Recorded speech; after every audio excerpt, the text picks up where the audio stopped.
Movie की starting एक बहुत ही खास दिन से होती है, क्योंकि उस दिन कुछ लोगों का एक बहुत ही बड़ी कंपनी की सबसे बड़ी पोस्ट के लिए इंटरव्यू होता है। इसके लिए 8 लोगों को चुना गया था और वो लोग बहुत एक्साइटेड थे। उधर पहुंच जाने के बाद सबको एग्जामिनेशन हॉल में ले जाया जाता है, जिसमें 8 सीट्स थी। हर सीट पर एक क्वेश्चन पेपर पड़ा होता है, जिस पर इनका कैंडिडेट नंबर या रोल नंबर लिखा हुआ था। और इस हॉल के दरवाजे पर एक गार्ड भी खड़ा हुआ था। और फिर एक आदमी आता है जो कि इन्विजिलेटर था। वो कहता है कि यहाँ तक सिर्फ तुम 8 लोगों को चुना गया है, जो कि बहुत मुश्किल टास्क था, इसलिए मेरी बात को ध्यान से सुनना और वैसा ही करना। वो कहता है कि आपसे एक ही सवाल पूछा जाएगा, जिसके आपको 80 मिनट मिलेंगे और इसके 3 रूल्स भी होंगे। पहला तो ये कि आप में से कोई भी मुझसे या गार्ड से कोई भी बात नहीं कर सकता। दूसरा, अगर आपने अपने पेपर या एग्जाम शीट को खराब कर दिया। और तीसरा, अगर आपने एक भी स्टेप इस रूम से बाहर निकाला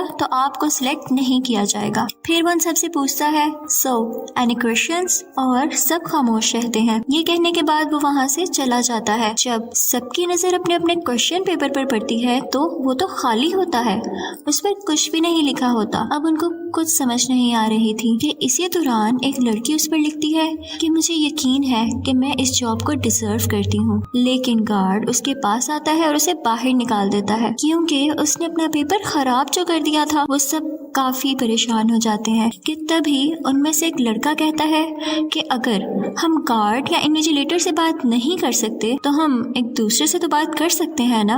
और एक दूसरे से बात करने पर इन्हें कोई बाहर भी नहीं निकालता तो वो रिलैक्स हो जाते हैं। वो समझ जाते हैं कि इस इंटरव्यू में जवाब नहीं, सवाल ढूंढना है। और फिर उनमें से एक आदमी कहता है, हम मिलकर ही ये सवाल ढूंढ सकेंगे। सब अपने अपने अंदाजे लगाते हैं कि हो सकता है ये हमारा टीम वर्क या इंटेलिजेंस देखना चाहते हो और इसीलिए इन्होंने जानकर क्वेश्चन पेपर खाली दिया है। उनमें से एक आदमी अपना नाम बताने वाला होता है कि दूसरा उससे कहता है कि हमारे क्वेश्चन पेपर पर हमारा नाम नहीं बल्कि कैंडिडेट नंबर है, तो हो सकता है नाम ना लेना भी इस एग्जाम का एक हिस्सा हो। फिर वो सब एक दूसरे के निकनेम रखते हैं। उन 8 लोगों में से एक हबशी होता है जिसको वो ब्लैक का निकनेम दे देते हैं, और एक गोरे लड़के को व्हाइट का, और एक लड़की के बाल ब्लॉन्ड होते हैं इसलिए उसे ब्लॉन्ड का नाम दे देते हैं। वहाँ पर 2 लड़कियां और 2 लड़के और भी मौजूद होते हैं, जिनमें से एक लड़का तो बहुत चुपचाप बैठा होता है। ऐसे लग रहा था जैसे वो इन सब में इंटरेस्टेड ही नहीं है। उसके बाद वो सब कहते हैं कि इन्विजिलेटर ने हमें अपनी सीट से खड़े होने से भी नहीं मना किया, और वो खड़े हो जाते हैं और तब भी गार्ड उन्हें कुछ नहीं कहता। वहाँ पर खड़ी एक लड़की कहती है कि हो सकता है इस क्वेश्चन पेपर पर लिखा गया क्वेश्चन इनविजिबल हो। तो लड़का फौरन से लाइट के आगे करता है वो पेपर, लेकिन उसे फिर भी कुछ नजर नहीं आता। तो तभी वहाँ पे ब्लॉन्ड बालों वाली लड़की कहती है कि हो सकता है पेंसिल शेडिंग से हमें वो हिडन क्वेश्चन नजर आ जाए, यानी अगर सवाल छुपा हुआ होगा तो पेंसिल का शेड करने से वो नजर आ सकेगा। तो व्हाइट उससे कहता है कि तुम क्यों नहीं ट्राई कर लेती। वो भी ट्राई करने ही वाली होती है कि ब्लैक उसे आवाज देता है कि रुक जाओ, तुम्हें क्या याद नहीं कि उसने कहा था अगर तुमने अपना पेपर खराब कर लिया तो तुम्हें निकाल दिया जाएगा। वहाँ पर एक और लड़की कहती है कि क्या पता एक दूसरे के क्वेश्चंस एक दूसरे की शीट्स पर हो और हमें उनका जवाब देना हो। लेकिन तभी ब्लैक कहता है कि ये भी हो सकता है कि हम सबको एक ही क्वेश्चन का आंसर देना हो और वो हम में से किसी एक के क्वेश्चन पेपर पर हो। ये सुनते ही व्हाइट उठता है और सबके क्वेश्चन पेपर्स लेकर लाइट में चेक करने लगता है। लेकिन वो लड़का जो अभी भी चुपचाप बैठा था, उसने अभी तक अपना क्वेश्चन पेपर चेक नहीं करवाया था। तो व्हाइट उसके पास भी जाता है और उसका क्वेश्चन पेपर भी चेक करता है, लेकिन उसके क्वेश्चन पेपर भी कुछ नहीं था। वो सब कहते हैं कि कोई तो ऐसा तरीका होगा जिससे हम ये क्वेश्चन ढूंढ सकें। कि तभी ब्लैक कहता है कि हो सकता है ये इस चीज से लिखा गया हो जो आम लाइट में नजर ना आता हो। कि तभी ब्लॉन्ड देखती है कि दीवारों में एक जगह से ब्लू कलर की लाइट नजर आ रही होती है।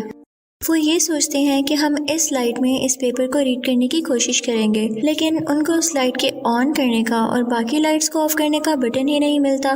तब ब्लैक कहता है कि ये तो इमरजेंसी लाइट है और इसके लिए जो हमारी पिछली लाइट्स हैं वो ऑफ होंगी तो ये ऑटोमेटिकली ऑन हो जाएगी। तो इसके लिए हमें ये इन तमाम लाइट्स को ब्लास्ट करना पड़ेगा। और फिर वो एक एक करके सब लाइट्स को तोड़ने लगते हैं। लेकिन उनमें से कुछ को एतराज होता है कि नहीं, फर्ज करो कि अगर वो ब्लू लाइट ना चली तो क्या तुम इस चीज का रिस्क लोगे कि ये लाइट्स भी ब्लास्ट करने के बाद तुम अंधेरे में रहो? लेकिन फिर वो लोग वोटिंग करते हैं और 4 लोग कहते हैं कि हाँ, हम रिस्क लेने के लिए तैयार हैं, और फिर वो तमाम लाइट्स डिस्ट्रॉय कर देते हैं। लेकिन लकीली साथ ही वो ब्लू लाइट भी पूरे कमरे में फैल जाती है। अब वो सब एक एक करके अपना क्वेश्चन पेपर उस ब्लू लाइट में रख के देखते हैं, लेकिन उन्हें फिर भी कुछ नजर नहीं आता। सब लोग काफी परेशान हो जाते हैं क्योंकि 20 मिनट्स ऑलरेडी गुजर चुके थे और अब उनके पास सिर्फ 1 घंटा बचा था। वाइट कहता है कि इन्विजिलेटर ने हमें ये कहा था कि हम अपना पेपर खराब नहीं कर सकते, लेकिन किसी दूसरे का खराब करने पर उसने मना नहीं किया था। जिस लड़की को गार्ड ने सबसे पहले रूम से बाहर निकाला था वो उसका पेपर पकड़ता है और उस पर पेंसिल से शेड करने लगता है, लेकिन इधर भी उसको कुछ नहीं दिखाई देता। इसके बाद वाइट कहता है कि एक पेपर लेके उसके 4 टुकड़े किए जाएं और उस पर पानी डालकर देखा जाए कि कुछ नजर आता है या नहीं।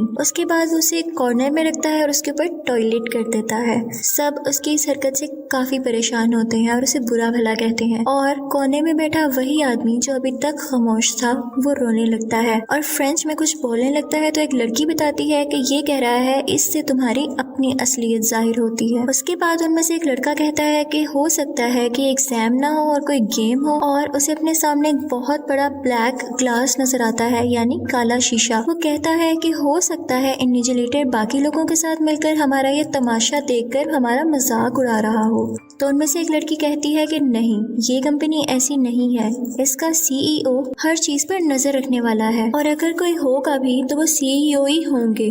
तो तुम परेशान मत हो क्योंकि वो ऐसा मजाक उड़ाने वाला काम हरगिज नहीं करेंगे। यहाँ हमें एक बहुत अजीब बात का पता चलता है कि ये सब लोग इस कंपनी में जॉब के लिए इंटरव्यू तो देने आए थे, लेकिन किसी को इस कंपनी का नाम ही नहीं पता था। दरअसल ये वो कंपनी थी जो किसी बीमारी के लिए मेडिसिन बना रही थी, ऐसी बीमारी के लिए जिसमें इंसान को हर घंटे बाद मेडिसिन लेनी पड़ती है जिससे उसकी बीमारी स्लो हो जाती है। लेकिन वो लड़का कहता है कि उस कंपनी को काफी नुकसान हुआ था जिसके बाद उसने हायरिंग बंद कर दी थी। लेकिन वो लड़की कहती है कि नहीं, ये सिर्फ दुनिया को दिखाने के लिए है, हो सकता है कि उन लोगों ने इस बीमारी की मेडिसिन ढूंढ ली हो। तो वो लड़का कहता है कि हाँ, अगर ऐसा है तो वो बहुत तरक्की कर रहे होंगे और हो सकता है कि वही हमें हायर कर रहे हो। फिर उन सबको एक फायर अलार्म नजर आता है, तो वो सोचते हैं कि शायद इसमें वो केमिकल हो जो पिक्चर्स को डेवलप करने के लिए यूज होता है, और इस क्वेश्चन पेपर पर भी कोई ऐसी चीज बनी हो जो कि उस केमिकल के गिरने के बाद हमें शो हो जाए। तो एक लड़की जल्दी से जाती है और गार्ड की पॉकेट से लाइटर निकाल लेती है ताकि जब वो आग जलाकर उसके पास करे तो वो पानी या केमिकल छोड़ दे। वो जब लाइटर लेके ऊपर चढ़ती है तो लाइटर की आग उस तक नहीं पहुंच सकती। तो वाइट उसे नीचे से पेपर रोल करके पकड़ाता है कि तुम इसको आग लगाकर उसके पास पहुंचा दो। लेकिन फायर अलार्म रिंग हो जाने के बाद जब वो देखती है तो वो उसी का एग्जाम पेपर होता है, जिसकी वजह से उसका पेपर खराब हो गया था और गार्ड उसे बाहर निकाल देता है। अब इस रूम में सिर्फ 6 लोग बचे थे।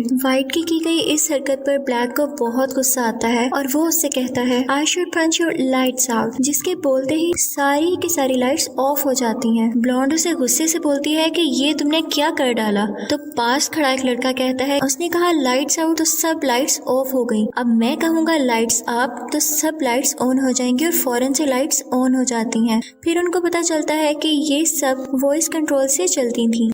और वहाँ पर जो आदमी खामोश बैठा हुआ था उसको इन सब की बातें सुनकर काफी गुस्सा आने लगता है और वो रोना शुरू हो जाता है। तो वाइट उसके पास जाता है और कहता है कि तुम अपना पेपर फाड़ क्यों नहीं देते हो, और वो इमोशनल होकर अपना पेपर फाड़ भी देता है। तो गार्ड उस खामोश बैठे आदमी को बाहर निकाल देता है और जाते जाते उसकी ग्लासेस नीचे गिरकर टूट जाती हैं। ब्लैक को वाइट पर बहुत गुस्सा आता है और उसे जोरदार पंच मारता है, जिसके बाद वो बेहोश होकर गिर जाता है और फिर ब्लैक उसे उठाकर एक चेयर के साथ बांध देता है। कुछ देर बाद जब उसको होश आता है तो वो कुछ बोलने की कोशिश कर रहा होता है, लेकिन ब्लैक उसके मुंह से पट्टी नहीं हटाता।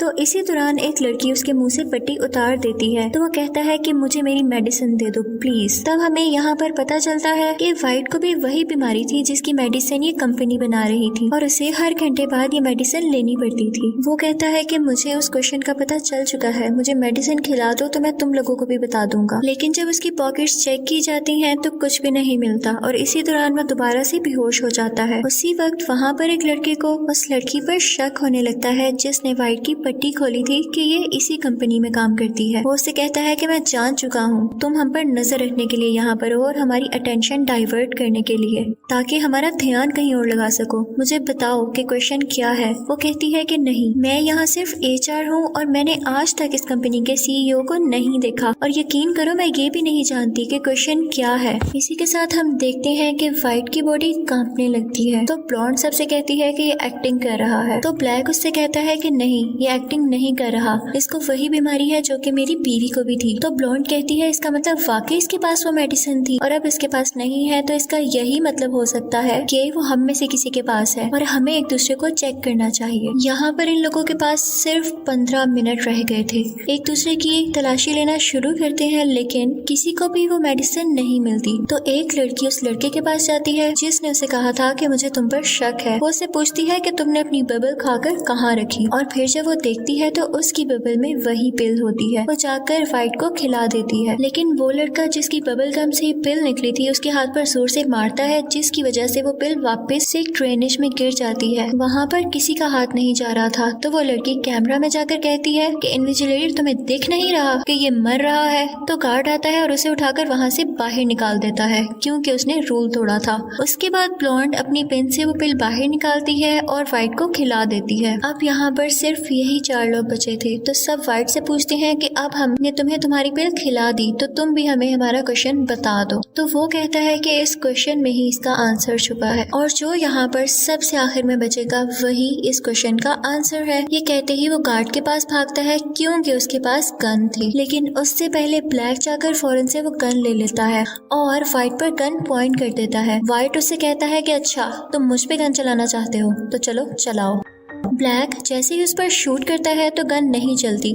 वाइट फौरन से उसे गन ले लेता है और जब वो शूट करता है तो उससे भी गन नहीं चलती। फिर उन्हें पता चलता है कि गन पे तो फिंगरप्रिंट गार्ड का ही लगा हुआ था। तो वो गार्ड के पास जाते हैं और उसे एक्टिवेट करते हैं, लेकिन वाइट वो गन उस लड़के पर पॉइंट करता है जो ब्लैक और उसके अलावा बच चुका था और वो डर कर उस कमरे से बाहर चला जाता है। अब सिर्फ 3 लोग बचे थे, ब्लॉन्ड, ब्लैक और वाइट। इसके साथ ही वो ब्लैक को कहता है कि अब तुम्हारी बारी है कमरे से बाहर जाने की। तो ब्लैक कहता है कि मैं क्यों जाऊंगा। तो ब्लॉन्ड आकर कहती है कि ठीक है मैं चली जाती हूँ। इसी के साथ वो जैसे ही डोर के पास पहुँचती है वो बोलती है लाइट्स आउट और इसी के साथ सब लाइट्स ऑफ हो जाती है और वो वहाँ पर छुप जाती है और वाइट बिना देखे इधर उधर शूट करने लगता है। जब वो कहता है लाइट्स ऑन तो देखता है कि ब्लैक वहाँ पर गिरा पड़ा है और उसकी चेस्ट पर एक फायर लग चुका है। अब उसकी आंखें भी बंद हो चुकी थी और जब वो देखता है तो ब्लॉन्ड का पाँव अभी भी उस कमरे के अंदर होता है और वो सारी की सारी खुद बाहर होती है। वो समझता है कि मैंने ब्लॉन्ड को भी बाहर निकाल दिया तो अब मैं ही अकेला इस कमरे में बचा हूँ। तो वो कैमरा में जाता है और कहता है कि देखो तुम्हें तुम्हारा जवाब मिल गया,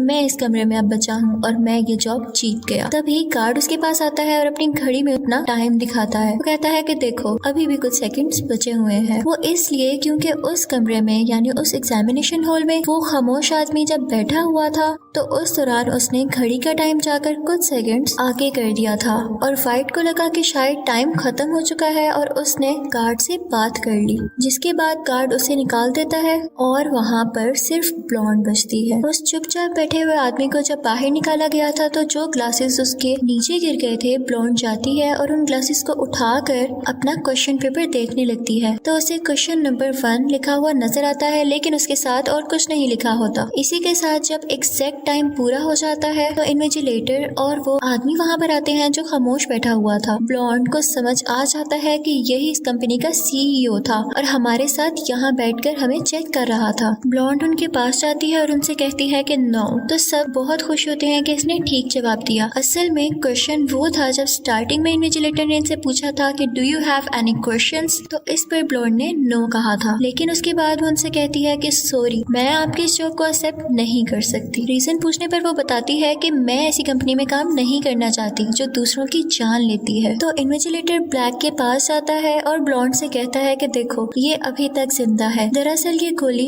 किसी को मारने के लिए हरगिज़ नहीं बनाई गई। इसके अंदर एक ऐसा कैप्सूल है जो बॉडी में जाते ही जख्म को फौरन से हील कर देता है। ना सिर्फ ये उस बीमारी को ठीक करेगा बल्कि इसके साथ साथ जिस्म में मौजूद बहुत सारी बीमारियों को ठीक कर देगा, जिसको बनाने में पूरी दुनिया लगी हुई है। ये हम बना चुके हैं और इसके लिए तुम्हें हायर कर रहे हैं। जिसको सुनकर ब्लॉन्ड काफी खुश हो जाती है और इस चीज को एक्सेप्ट कर लेती है और इसी के साथ ही मूवी खत्म हो जाती है। Thank you so much for watching.